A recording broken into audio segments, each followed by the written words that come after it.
On August 17th, Cass Lake-Bena School Board voted to authorize a referendum vote in the amount of $39,750,000. In this proposal, we would be asking to build a K-5 elementary school on the same campus as our high school and middle school. Education has evolved over time, and the way that we work with students, the way that we teach students is different than it was 30 or 40 years ago. Our existing elementary school, while it is solid, there are no breakout spaces. There's no place to do small group instruction. It's very crowded. Boilers, things like that, all of those infrastructure pieces in the current elementary school need some work if we're going to have the current 450 to 550 students that we have in the building. Currently, our 5th graders are at the middle school, and we've known for a number of years that that's really not a good fit for our middle school students developmentally. Research tells us it's best for 5th graders to be with elementary. We want that back. So the building that we're proposing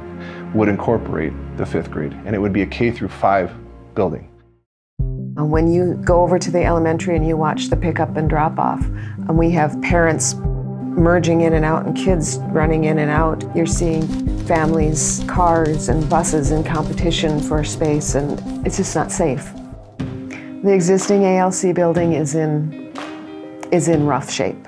It's not up to code in any way, shape, or form. It's not handicapped accessible at all. We don't even have the door buttons to allow people to come in and out. Current numbers that I have is that it needs about $15 million of renovations just to make that building ADA compliant, get it up to snuff, seal cracks in walls, make sure that it's safe. ALC BRC building here, there's no sprinkler system. Bugs and rodents that kind of infest the area. I have a sticky trap under my desk right now, and it's full of spiders, but we've pulled mice out of here, and that's not a healthy or safe environment for any people that are in this building, and we have kids in this building. The building has asbestos tile, and it has asbestos wrapped on the pipes, and bringing those things up to code are very costly. The problem is that building's $18 million itself. That's what it's worth. $15 million of $18 million. Minnesota Department of Education won't even look at that. They won't allow that to happen. So what's happening is anyone that has mobility issues is unable to access any of the services and programming, and that includes the ALC, it includes the Boys and Girls Club, it includes any meetings that take place from the community in our building. We would renovate the current elementary building to fit the needs of that building. When I first got here, we were serving 8 to 9 children in special education, 0 through 4 years old. Currently, the way it sits, 47 kids in special education. Over almost half of our kiddos in our preschool program. That means we need help, we need space, we need resources, PTOT services, we need adult family education. So this building would be renovated to fit those needs. It would also house our ALC students, so we wouldn't need to renovate the building over across the way. We would also have our Boys and Girls Club and a community space here, and the district resource office would be here, the district office people would be here, superintendent's office would be in this structure. Again, just renovated enough to hold that many students. That means we wouldn't have to do major boiler upgrades because we wouldn't have that many people in the building at the same time. It can keep up.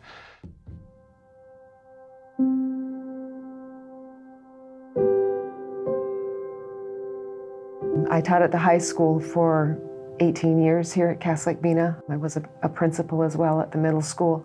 A total of 23 years as a professional here before I left and then came back as superintendent. When I was teaching, I would take my kids out into the hallway. I'd have some in my classroom and some in the hallway to do small group work because we just didn't have any dedicated space for that. Space is an issue. We know that when kids have the right space around them, that they do better. If approved, of course, this would impact our taxes. Now, as far as the funding of this process, on our website we have a couple great resources. You'll see a one-page document on that tells you about the referendum, the ask, the money, the dollars, the date, all of those things are going to be on that document. There's also a one-page what you need to know about it. You click on that button, but more importantly, there's actually a tax calculator. So if you want to know your own taxes, you can click on that and you can find out your information. So I encourage you to talk to your county tax assessor, get a hold of them, find out what what the ask is of your particular property, because it's going to be different for everybody depending on what you're looking at. If you own a business, if you own a resort, if you are a residential owner. On the average home in the district, it would be about $18.33 or so per month.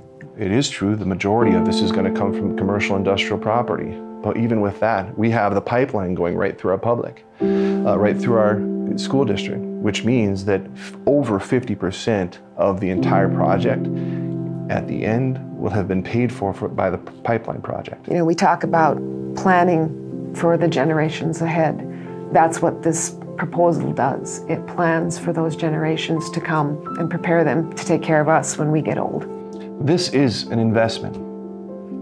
We know that the school is the heart of the community. In this building alone, I have the pleasure of serving 110 staff members, almost 500 kids, depending on the year. And I have that pleasure of being able to serve in a way that changes communities. This is an opportunity for voters to go to the booths and say, hey, what do you want? It's your choice as voters to do what you need to do and what you think is best. But we are asking that these dollars be invested in our children in order so that we can, again, produce kids that have no limit, that they have every opportunity in their life to succeed. And right now, they are limited. We can't give them what we really want to give them. We are at our limitations. And again, I want to remove every obstacle for each one and every one of our students so that they can meet their success.